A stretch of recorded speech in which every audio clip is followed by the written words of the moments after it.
Hello guys, how you all. आज हम एक वीडियो बनाने वाले हैं जिसका टॉपिक रहेगा स्टैटिस्टिक्स। इसमें हम जानेंगे what is statistics all about, statistics का यूज़ कहाँ कहाँ पे होता है और स्टैटिस्टिक्स की लिमिटेशंस क्या क्या हैं। ये एक सीरीज़ होने वाली है जिसमें मैं स्टैटिस्टिक्स के बेसिक टॉपिक्स को एक ईजी वे में समझाने की कोशिश करूँगी। So let's get into the video. सबसे पहले इमेजिन करते हैं कि स्टैटिस्टिक्स की नीड क्या है।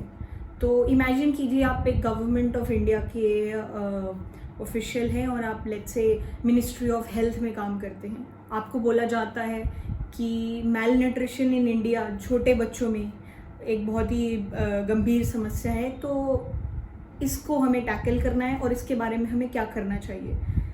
गवर्नमेंट सपोज आपसे ये सवाल पूछती है, तो आप इस सवाल को सोचना कहाँ से शुरू करेंगे। अगर आपको इस टॉपिक के बारे में सोचना है तो सबसे पहले इंसान क्या सोचेगा। पहले तो आपको पता होना चाहिए कि ये प्रॉब्लम एग्जिस्ट करती भी है कि नहीं, और अगर ये प्रॉब्लम एग्जिस्ट करती है तो ये कितनी डीप रूटेड है। ये प्रॉब्लम हर एक इंडिया के स्टेट में सिमिलर तरीके से फैली हुई है या कुछ रीजन्स में ज़्यादा है, और अगर ज़्यादा है तो कितनी ज़्यादा है। स्टेट्स के अंदर कितना कितना डिफरेंस है इस प्रॉब्लम को लेके।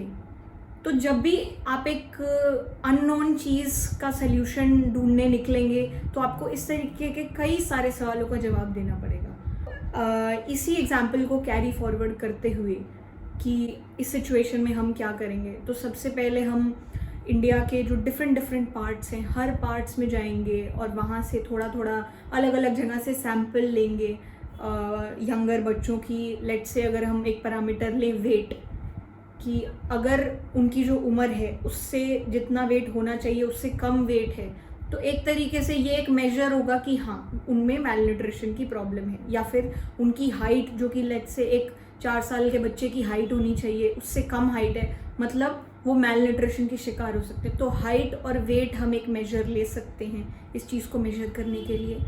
और ये मेजर लेते हुए हम इंडिया के डिफरेंट पार्ट से सैम्पल्स लेंगे, उन सैम्पल्स को स्टडी करेंगे और जो भी गवर्नमेंट लेट्स से वर्ल्ड हेल्थ ऑर्गेनाइजेशन है उसके हिसाब से कोई स्टैंडर्ड होगा कि इतनी हाइट तो होनी ही चाहिए इस उम्र के बच्चों की, इतना वेट होना चाहिए।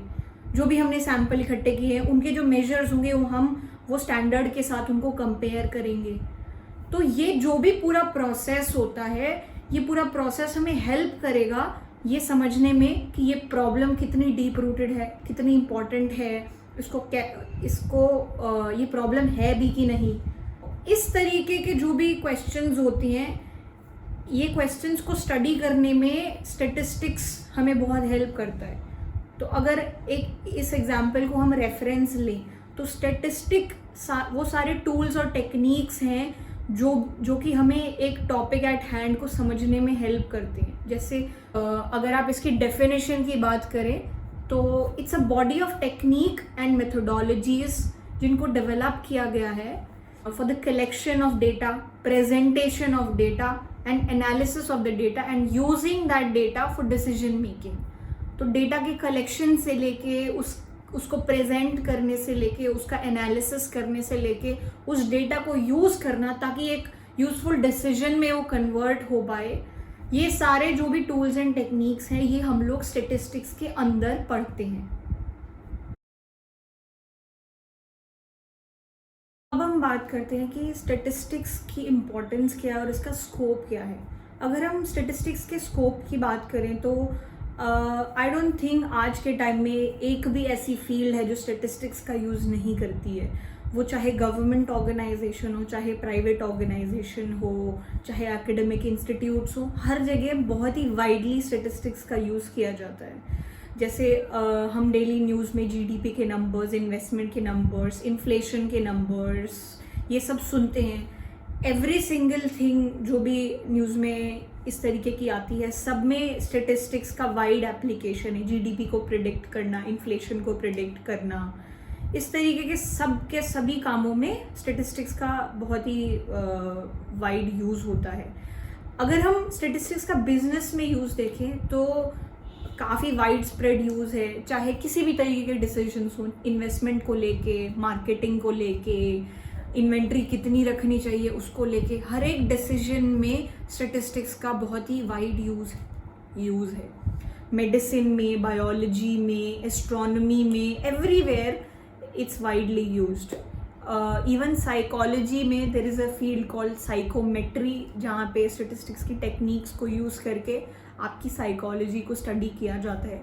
काफ़ी आज के टाइम में काफ़ी सारे एम्प्लॉयर्स हैं जो कि आपका एक साइकोमेट्रिक टेस्ट लेते हैं टू असेस आपकी साइकोलॉजी। तो the scope is huge. Now that हमने स्टैटिस्टिक्स की इम्पोर्टेंस की बात कर ली है, अब इसकी कुछ लिमिटेशंस के बारे में बात कर लेते हैं। Number 1 is it is not suited to study qualitative phenomena. Qualitative phenomena का मतलब है ऐसे सारे फिनोमिना जिसको आप मेजर नहीं कर सकते। सपोज़ मैं आपको बोलूँ कि मैं मेजर करना चाहती हूँ कि लोग कितने ऑनेस्ट हैं। ऑनेस्टी एक ऐसी चीज़ है जिसको आप मेजर नहीं कर सकते हो कि आप 10% ऑनेस्ट हो, आप 50% ऑनेस्ट हो। इस चीज़ कोई मीनिंग नहीं हो सकता। और जिस भी चीज़ को मेजर करने में दिक्कत होती है वहाँ पे स्टैटिस्टिकल टूल्स को हम नहीं यूज़ कर सकते हैं। नंबर 2 है वो है कि स्टैटिस्टिक्स में हम कभी भी इंडिविजुअल्स को स्टडी नहीं करते हैं। हम एक लार्ज पॉपुलेशन को एवरेज करते हैं और फिर कुछ स्टेटमेंट्स निकालते हैं। नंबर 3 जो इसकी लिमिटेशन वो ये है कि स्टैटिस्टिक्स का बहुत इजीली मिसयूज़ किया जा सकता है। आप सपोज किसी भी तरीके के आर्ग्यूमेंट्स प्रेजेंट करना चाहते हैं तो आप उस तरीके के फैक्ट्स प्रेजेंट करेंगे जो आपके आर्ग्यूमेंट को सपोर्ट करें। यूजुअली मीडिया में आपने देखा होगा काफ़ी सारी क्लिनिकल ट्रायल्स भी होती हैं जहाँ पे इस तरीके की चीज़ें देखने को मिलती हैं कि जो भी आप आर्ग्यू करना चाहते हैं उस तरीके से तोड़ मरोड़ के अगर आप फैक्ट्स को प्रेजेंट करें तो आपकी बात सच्ची लगने लगती है। ऑल्सो स्टैटिस्टिक्स की आपको नॉलेज होनी ज़रूरी है अगर आपको कुछ करेक्ट कंक्लूजन्स निकालने हैं, थोड़ा एक्सपीरियंस होना ज़रूरी है। जैसे फॉर एग्जांपल अगर मैं आपको एक स्टेटमेंट बोलूँ कि the number of accident that happen in the middle of the road are lesser than the number of accident that happen on the side of the roads, so it is safer to walk in the middle. क्या ये correct conclusion होगा? अब answer की बात करें तो क्या होगा? रोड के बीच में टू बिगिन विद कितने लोग चलते हैं?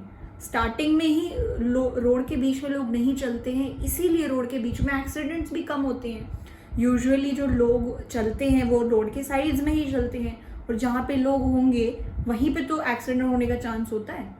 तो इस तरीके के कंक्लूजन में आपको केयरफुल होना पड़ेगा कि आप किस तरीके से स्टेटमेंट को अंडरस्टैंड कर रहे हैं। इसी तरीके का एक और एग्जाम्पल अगर हम लें, सपोज एक स्टेटमेंट है 75% ऑफ लोग जो कि अल्कोहल या फिर जो शराब पीते हैं वो 80 साल की उम्र से पहले ही मर जाते हैं।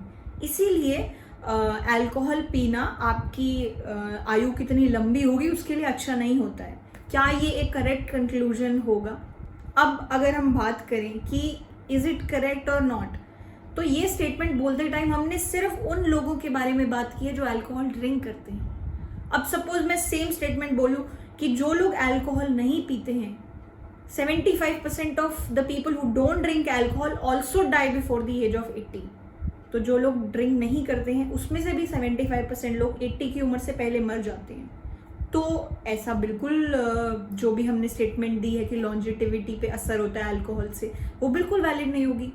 इसीलिए we also have to look on the other side कि जो दूसरी साइड है वो क्या है।